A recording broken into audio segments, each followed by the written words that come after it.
Need a Wi-Fi scanner and survey tool that won't kill your budget? Try Wi-Fi Scanner for Windows. It's an all-in-one tool to explore Wi-Fi access points, test speed, and perform active and passive surveys. Built by Wi-Fi engineers for Wi-Fi engineers. Visit wifiscanner.com to start your free trial today.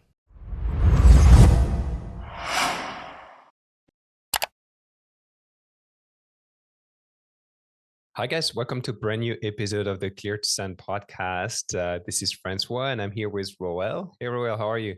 Hey, good morning. Good to see you again. Yes, it's nice to talk with you again on the show. And today you're actually going to do most of the talking because you're going to be talking about deploying OWE and WPA3 in a higher end environment. So you're going to talk about your experience deploying it and maybe share some real world numbers of what it meant for for you in your context, in your environment, and give us a little bit of the feedback you got deploying it in the real world. Maybe some people are still hesitating to see if they really want to do it in their environment. So hopefully you can provide a little bit more background information on how it went for you in your environment. Yeah, I think it's interesting because it's what WPA3 and OWE have been out for a while, but I Mhm. guess the adoption of it has been pretty slow, and most likely because of the devices and whether or not they support both, right? Mhm. And that's where I try to tackle some of that because in our environment in higher education, a lot of it is BYOD. I don't have any control over those devices. So how do I plan for something of that kind of unknown, and being able to roll something out and be available when something happens. So if you're listening to this on audio, I am going to show some visuals, but I will be as detailed as possible. But in this episode, I'll go through some of the phases we went through in deploying it. And it was really a slow rollout because we wanted to see what was happening and be able to gather information and also get feedback from people if there were going to be some issues. So we always started with the planning phase, right? I always like to plan things out rather than just rolling it out without any consideration for anything, right? So we started this back in February 2023, and our biggest concerns really were device compatibility in an environment where everyone brings their own devices. But luckily, we are predominantly in an Apple environment. A lot of our students, faculty, and staff, they use Apple devices. It largely takes up that population of devices. And of course, we have Android and Linux devices, but I would say it's mostly Apple and then Android. And So we have three. Yeah, go ahead. when you did this planning, did you take a look at the existing set of devices and at their capabilities to have a rough idea of the proportion of devices that supported WPA3 and OWE, or you just hope for the best? It was probably more of hope for the best. We had some devices in our department that we were testing, and I have a lot of devices here that I can test. And Hmm. so, excuse me, I use that as a way to kind of gauge, right? I still have my older iPhones, and I did some research. I remember, um, someone was saying like which version of iOS actually supports Hmm. WPA3 and OWE, and so I was hoping that people kept their devices updated, right? Hmm. I have no clue if they do. All I see is if it's an iOS device, an Apple device, Android, or Windows, right? And Hmm. so I was banking on that people were updating their devices. And when rolling it out, I was anticipating tickets and people having Hmm. issues. So of course we have three SSIDs, and one is kind of our main SSID, but it's open, right? The Stanford SSID, and then we Hmm. have the visitor SSID for those coming onto the campus, but they're not associated with Stanford whatsoever. There's always a lot of visitors from all over the place coming to visit the campus, and so they join to that SSID, also open.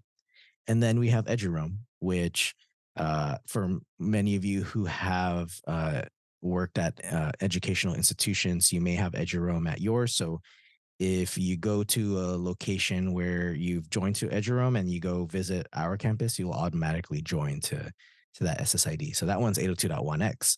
And so now we got those two SSIDs that are open that we will convert to OWE transition mode. And then we have Eduroam that we will convert to WPA3. And when you say open, you mean that it's open from the Wi-Fi standpoint, but then after that, people get redirected to like a portal to authenticate themselves? Yeah. So on the Stanford visitor side, there is a splash page. Now, if you're a visitor and you try to join a Stanford, it won't work because there's some back end like things that we check. And so you would have to register your device if you were to join the Stanford SSID. But Stanford visitor, you will get redirected to a portal. Okay. Right. And so in testing transition mode, because initially that's what I wanted to do. I didn't want to go to straight OWE only or WPA3 only, knowing that I will run into compatibility issues. And so we tested OWE transition mode. And I know we've had an episode about OWE in the past, but this is just kind of the initial testing, and I'll keep it brief. But all I did was create an SSID here at home. I named it OWE, or no, I named it Open SSID, right? And so here I'm showing you that there's two beacon frames. And of course, I only see the Open SSID. If I'm just using a scanner, I see Open SSID. But because I have it enabled as OWE transition mode, there is now this other information element saying, hey, I've got this OWE transition mode. This is the SSID if you are OWE compatible. And so that's just something that I was confirming with the system. We were using MIST. And so in MIST with the SSID, I would configure it as OWE, right? It's a selection that you pick. But then there's a little checkbox where I said enable OWE transition mode. So just tick that off, and then that was our test. What I was really concerned about was, all right, you initially joined to an SSID and it's open, right? There's no password, no encryption, nothing. And then now it's OWE transition mode. How would a device take that, right? Would it complain because now it's changing the way that this SSID looks to the device, or will it just join? And so that's where I saw a random, the way it was random, how devices operated. So I would see on my Apple device on my Mac, and you know, I forget which version this was, but initially when I joined to this test SSID, Open SSID, it was just an Open SSID. Then I changed it to OWE transition, and I got this notification saying, hey, you know, this SSID that you previously joined to was open. Now it's not open. Like, and so like that kind of message, I'm like, okay, if thousands of users join this network, am I going to get thousands of tickets because of this? And so it's just one thing to consider. But when I did join with another device, I didn't get that message. And so I was just thinking, okay, maybe we'll get some tickets, but then others, they'll just, you know, it'll just work, or they'll just click join. They probably won't read it, right? If I'm thinking like a user, they probably won't read any of it. And it's like, I just want to join. So they'll continue through. And plus, not open seems more secure than open. So yeah, the other way around would be maybe questionable. But like if you see this as a user, you'll be like, okay, it's more secure now. Let me join. Yeah, it's closed, right? It's not a big deal. Yeah, it's not open, but maybe it's closed. All right. And so in terms of testing it, now I needed to educate the team, like the team that I work with, and that would have to support the Wi-Fi network. And that means having them understand the configuration differences, because what if they had to configure this SSID for another building that's coming up, right? And also having to understand how the devices would interact with this SSID. And then on top of that, I wanted them to know how to verify whether a device was using OWE transition mode or were they not, like if they were connecting to OWE. And so in the MIST dashboard, you can add a column for SSID, and you can tell if the device was using OWE, it would actually put, you know, that where we showed earlier the OWE-open SSID. That's how I was able to know that they were using OWE. And also you could filter all of the clients to show which ones are just using OWE and which ones are just open. So that's how I was able to gather some statistics. And I'm sure you can grab this through also the API as well. And so when it came to troubleshooting, I wanted the users or our users, the network engineering team, to understand what they're looking at and what they're looking for. And then the last question was, should we notify the actual community, the end users, about this change? And ultimately, I decided not to do that because if you, I don't know if this happens to people in other environments, but if I were to tell people that there's going to be this change, Yeah. all of a sudden, like more tickets show up, right? They just say, hey, all of a sudden it's slower, or, you know, Yeah. it's been slow, or I've had issues with this, but it might not be related to the change you're doing. And plus, I didn't want to go into the details of explaining what OWE or WPA3 meant. And so I just rolled it out silently to a couple buildings and waited. That's the question I was going to ask you is, did you selected a few buildings or a few floors for this initial deployment, or did you do it like everywhere? Because you probably have like buildings that you like working with, or users are a little bit more easygoing, right? Yeah. To put it nicely. And then you can kind of iron everything out in those buildings before going at large, right? Yeah, so I'll talk about that because in our environment, we're transitioning to Mist. So we have both Mist and a Cisco deployment. And in February 2023, we did talk and discuss about what platform are we going to roll this out in? Is it going to be just Mist? Is it going to be just Cisco? Are we going to do both? And we went with Mist only because of the simplicity of rolling out OWE transition mode and how I can create a template just for that SSID and still have all the original SSIDs that I have, and then assign that SSID to specific APs, to specific building sites. And so the way we roll it out is per site, and every building is a site.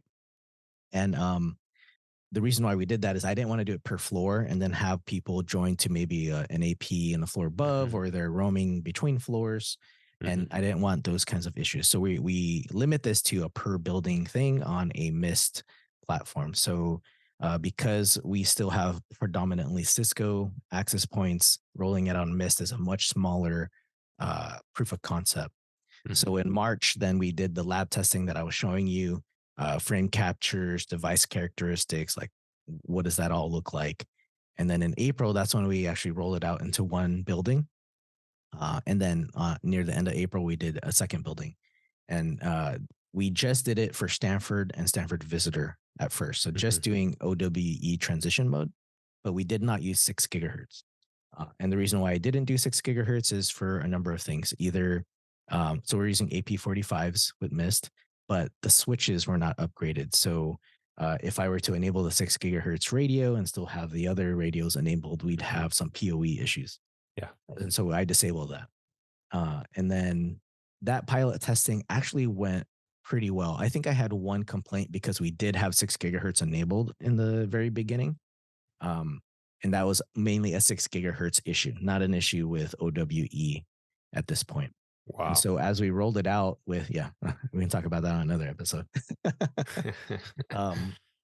When we rolled it out in these first 2 buildings, I actually got no complaints.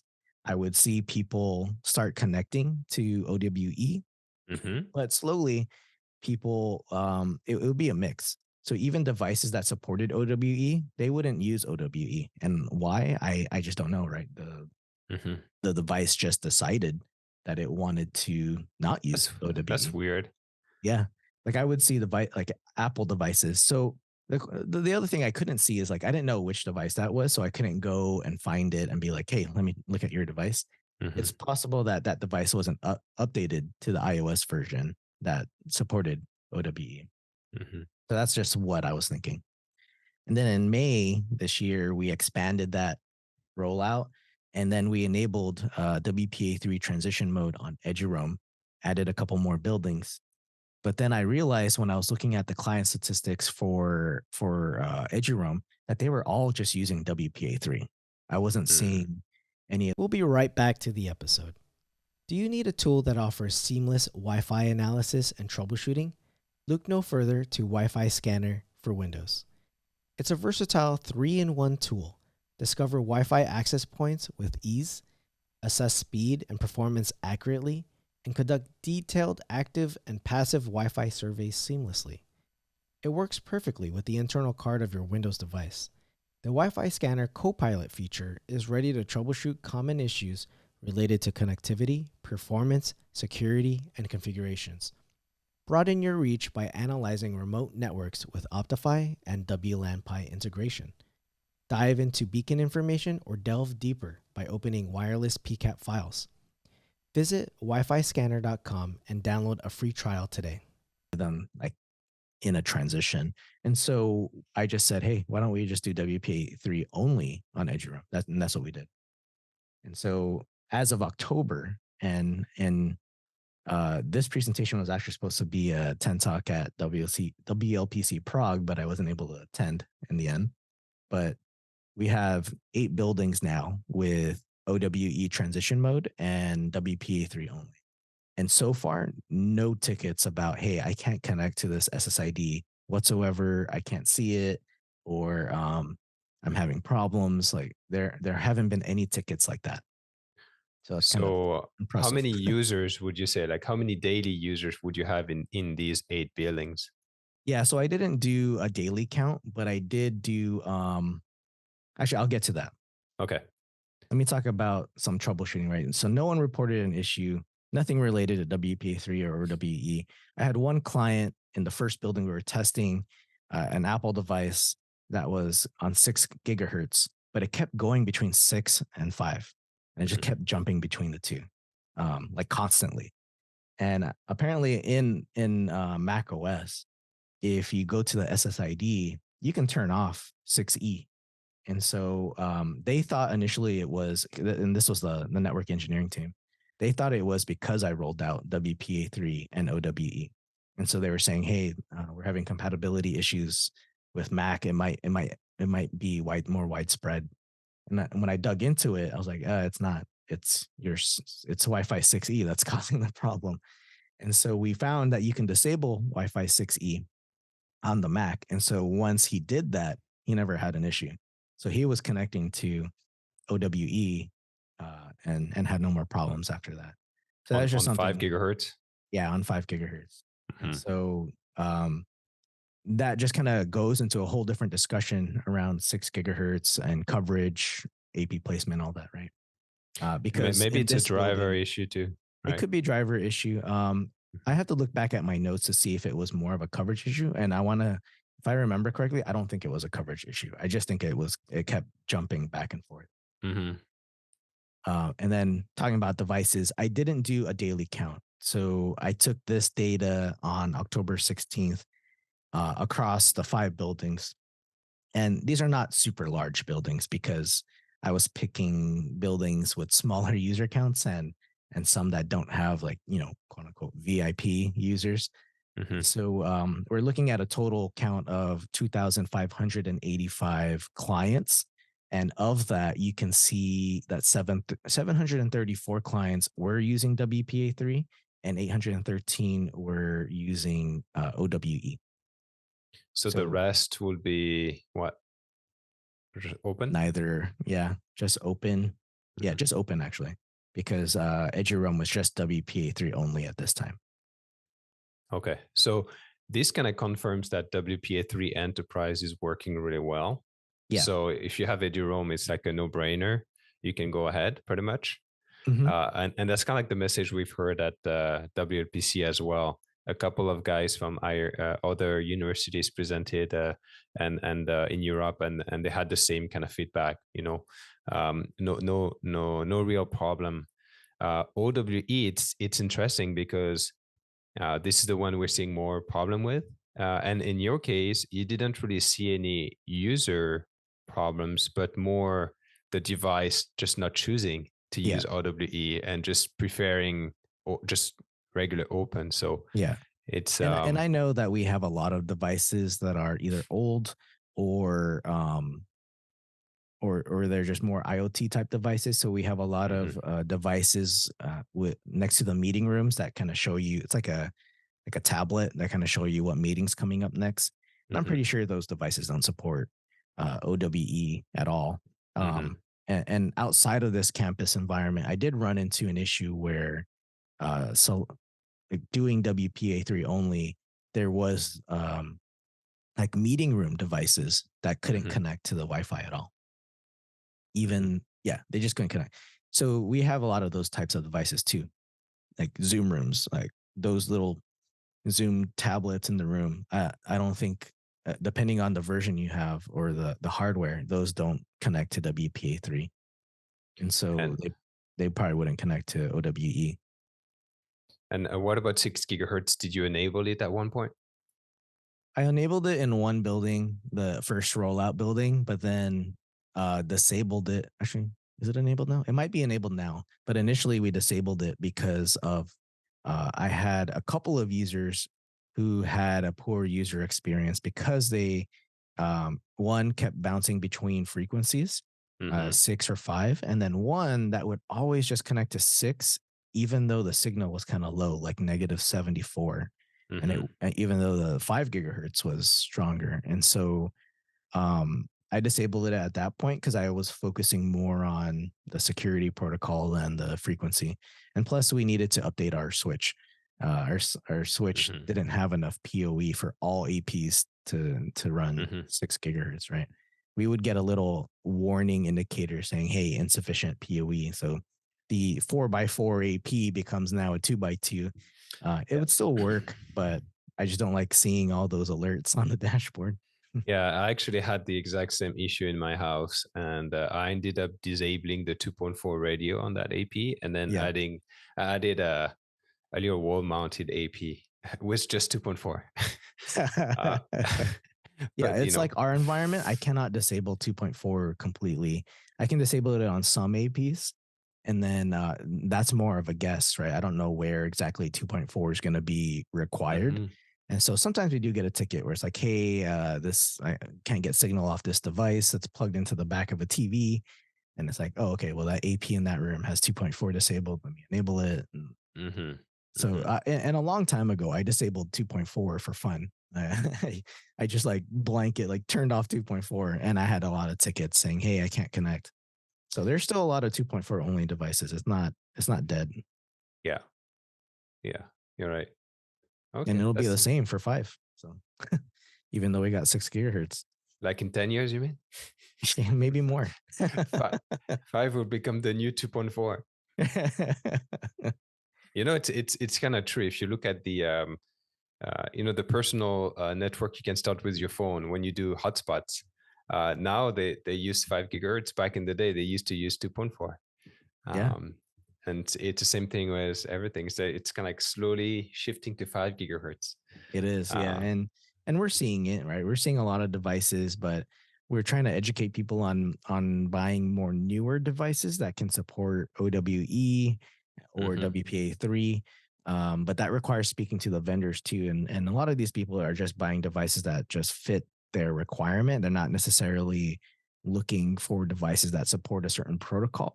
And I think that's a challenge. And so part of my goal on the campus is to help educate other teams and knowing what kind of issues they might run into if they were to buy a large amount of devices and connect it to the network. There's a lot of IoT type initiatives, but it's like, hey, we should evaluate it first, maybe get one or a couple devices, but don't buy a couple hundred or a couple thousand only to find out it doesn't work. Yeah. So we got to have those kinds of discussions. Yeah. Awesome. Yeah, and again, it's just a test on a subset of buildings, right? We have a lot of buildings, and it's just I think the buildings that we rolled out to may have been buildings we knew that were going to be good and wouldn't have issues transitioning even to missed APs. So I feel that those buildings maybe are pretty good with their devices.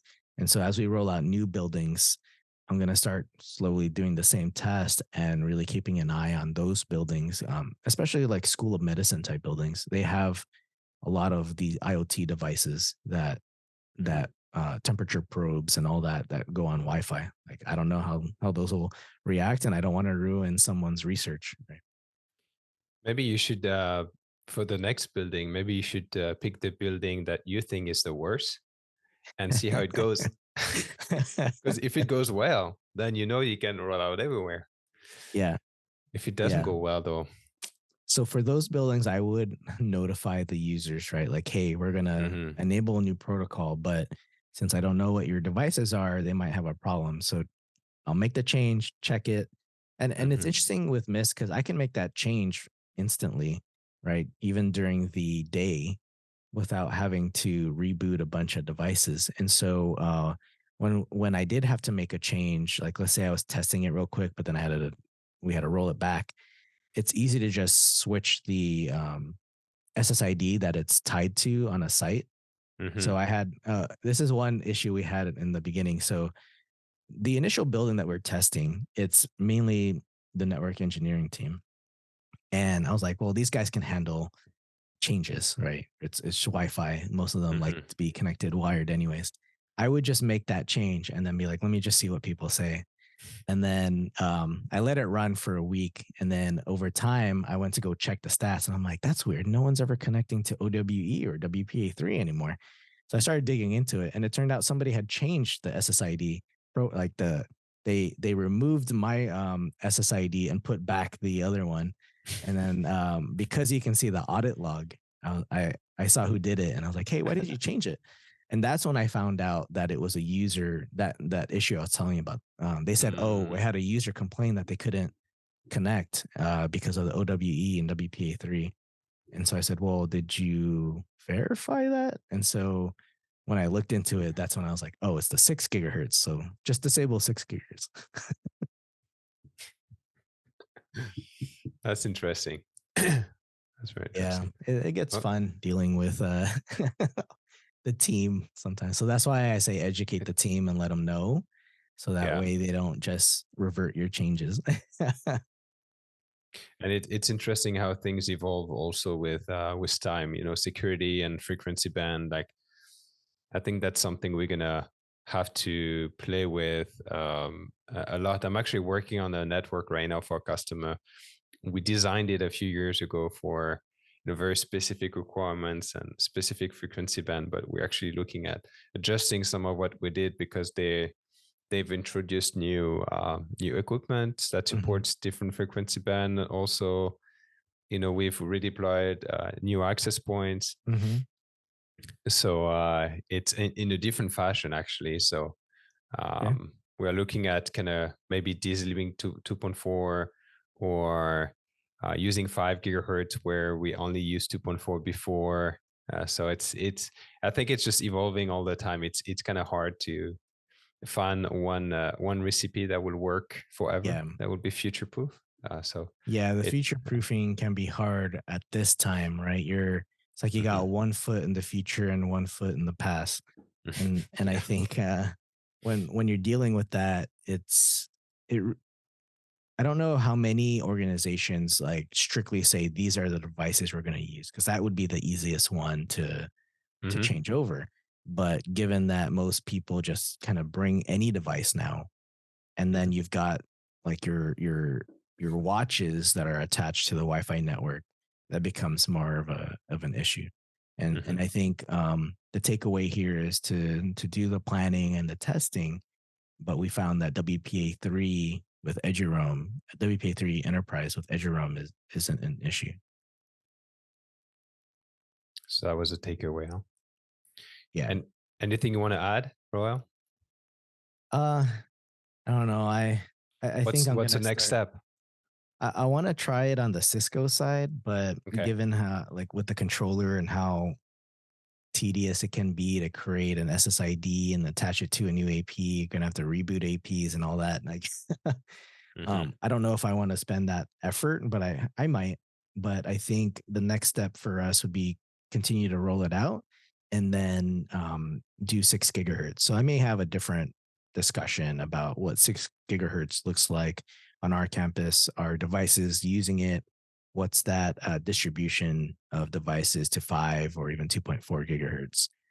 I think that would be Also, interesting. yeah, because you're going to try to just enable without like adding APs or anything like this, right? It's just a one-to-one replacement and trying to enable 6 gigahertz. Some buildings were 1-for-1 replacement, like the initial building rollout, that was a Mhm. 1-for-1. And then any new building or refresh that we're doing is a new design. And so Okay. we do take 6 gigahertz into consideration. We do check the coverage, but we're actually not really designing much for 6 gigahertz. We're kind of still designing for 5. And so we can enable 6 gigahertz and that would be a benefit. But maybe for larger capacity rooms or meeting rooms or conference areas, well, that's where we consider 6 gigahertz for. Okay. Yeah. Okay. But that's So I guess you'll keep us up to date with that when yeah. the time comes. We'll have another. Yeah, I'll probably have another follow up to this. Have more numbers and maybe more end user experiences to talk about. But if anyone has any questions, hit us up in the Clear to Send Slack or the CTS community, and I'm happy to share my experiences. There's others in our group that have a much bigger rollout as well, and they can probably talk to that and share their experiences. Awesome. All right. All right. And then this is available on YouTube. If you guys want to see the slides and the from Rowell, you can check that out on the YouTube channel, Clear to Send. And we also have like plenty of other videos that we shared and other episodes we've recorded in the past. So you can stay up to date with our content if you go on the YouTube channel as well. All right, cool. Well, thank you guys for listening or watching. Thank you. Talk See to you on you the guys next one. next time. Cheers. Need a Wi-Fi scanner and survey tool that won't kill your budget? Try Wi-Fi Scanner for Windows. It's an all-in-one tool to explore Wi-Fi access points, test speed, and perform active and passive surveys. Built by Wi-Fi engineers for Wi-Fi engineers. Visit wifiscanner.com to start your free trial today.